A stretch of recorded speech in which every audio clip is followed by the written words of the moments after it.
یہ صرف فلسطین کی جنگ نہیں ہے. یونائٹڈ نیشنز نے یہ ڈکلیئر کیا ہے کہ غزہ میں مکمل بھوکمری ہو گئی ہے. یہ بھوکمری اس صدی کی سب سے بڑی بھوکمری ہے. یہ سارے دنیا کے انسانوں کے لیے ڈوب مرنے کا مقام ہے. کہا جا رہا ہے کہ یہ پلان اگر کامیاب ہو جائے تو پریکٹیکلی فلسطینی ریاست ختم ہو جائے گی. ہم ہماری حکومت سے، حکومت ہند سے مطالبہ کرتے ہیں کہ فوری امیڈیٹ اس پلان کی مذمت کریں. اور یہ ہماری تاریخ کا بہت ہی بھیانک لمحہ ہے. ایک چھوٹے چھوٹے معصوم بچے وہ بھوک سے بلک کر مر رہے ہیں اور اسرائیل کا ہاتھ روکنے کی کوئی کوشش نہیں ہو رہی ہے. سید سعادت اللہ حسینی صاحب. دوستو، باتیں ساری آ گئی ہیں. یہ جو جنگ ہے یہ صرف فلسطین کی جنگ نہیں ہے، یہ ساری انسانیت کے خلاف جنگ ہے. یہ دنیا کے امن کے خلاف جنگ ہے. یہ انسانوں کی آزادی کے خلاف جنگ ہے. یہ ملکوں کی آزادی کے خلاف جنگ ہے. دنیا کے سارے انسانوں کی یہ ذمہ داری ہے کہ متحد ہو کر، ایک ساتھ ہو کر اس ظالمانہ جنگ کو روکنے کی کوشش کریں. اس وقت جبکہ ہم یہ دھرنا منعقد کر رہے ہیں، 3 بڑے واقعات ہو رہے ہیں. 3 بڑے واقعات. پہلا واقعہ یہ کہ ابھی 4 گھنٹے پہلے یونائٹڈ نیشنز نے یہ ڈکلیئر کیا ہے کہ غزہ میں مکمل بھوکمری ہو گئی ہے.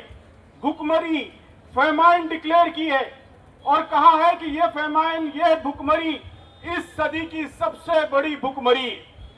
یہ سارے دنیا کے انسانوں کے لیے ڈوب مرنے کا مقام ہے کہ ٹیلی ویژن کے زمانے میں، انٹرنیٹ کے زمانے میں، موبائلز کے زمانے میں ہماری آنکھوں کے سامنے بچے، عورتیں، چھوٹے چھوٹے معصوم بچے وہ بھوک سے بلک کر مر رہے ہیں اور اسرائیل کا ہاتھ روکنے کی کوئی کوشش نہیں ہو رہی ہے. دوسرا بڑا واقعہ محترم دوستو یہ ہوا ہے کہ اسرائیل نے اس کا جو بہت ہی بدنام پلان ہے، ایون پلان، آج ہی اس کو ڈکلیئر کیا ہے، جس کے تحت ایسٹرن جیروسلم اور ویسٹ بینک کے درمیان 35,000 لوگوں کو لا کر بسایا جا رہا ہے. کہا جا رہا ہے کہ یہ پلان اگر کامیاب ہو جائے تو پریکٹیکلی فلسطینی ریاست ختم ہو جائے گی. دنیا کے 21 ملکوں نے، جس میں فرانس جیسا ملک شامل ہے، کینیڈا جیسا ملک شامل ہے، آسٹریلیا جیسا ملک شامل ہے، ان سب نے اس پلان کی مذمت کی ہے. ہم ہماری حکومت سے، حکومت ہند سے مطالبہ کرتے ہیں کہ فوری امیڈیٹ اس پلان کی مذمت کریں اور اس پلان کو روکنے کے لیے میدان میں آئیں. تیسرا واقعہ آپ سب جانتے ہیں کہ غزہ کو مکمل طور پر کنٹرول کرنے کی کوشش ہو رہی ہے. تو سامعین، یہ ہماری تاریخ کا بہت ہی بھیانک لمحہ ہے. ایک ایسا لمحہ کہ اگر یہ گزر جائے ایسے ہی تو آنے والی نسلیں ہم کو معاف نہیں کریں گی. انسانیت ہمیشہ کے لیے شرمندہ رہے گی. ہم سب کی یہ ذمہ داری ہے کہ ہم اٹھیں، اپنی اپنی حکومتوں پر دباؤ ڈالیں 4 چیزوں کے لیے.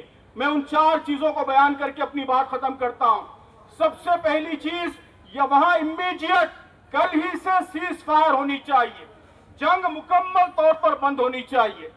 دوسری بات، وہاں ریلیف کی سپلائی، فوڈ کی سپلائی انریسٹرکٹڈ ہونی چاہیے. جتنے ریسٹرکشنز ہیں وہ مکمل طور پر ختم ہونے چاہیے. تیسری چیز، انڈیپینڈنٹ فلسطینی ریاست کے قیام کا فوری فیصلہ ہونا چاہیے. دنیا کو ہر ممکن دباؤ ڈالنا چاہیے اور جلد سے جلد آزاد فلسطینی ریاست قائم ہو جانی چاہیے. اور چوتھی چیز، جتنے جنگی مجرم ہیں جنہوں نے انسانی تاریخ کے بدترین مظالم کیے ہیں، ایسے مظالم جس پر چنگیز خان بھی شرمندہ ہے، ہلاکو بھی شرمندہ ہے، ایسے جنگی مجرموں کو جلد سے جلد سزا ملنی چاہیے. انہیں جرم کے کٹہرے میں کھڑا کیا جانا چاہیے اور مکمل سزا ملنی چاہیے. ہم ہماری حکومت سے، دنیا کی تمام حکومتوں سے مطالبہ کرتے ہیں کہ ان 4 چیزوں کے نفاذ کے لیے ہر ممکن کوشش کریں. یہی مطالبہ لے کر آج ہم یہاں جمع ہوئے ہیں اور ہم امید کرتے ہیں کہ ہماری حکومت بھی، دنیا کی دیگر حکومتیں بھی اس پر متوجہ ہوں گی. بہت شکریہ.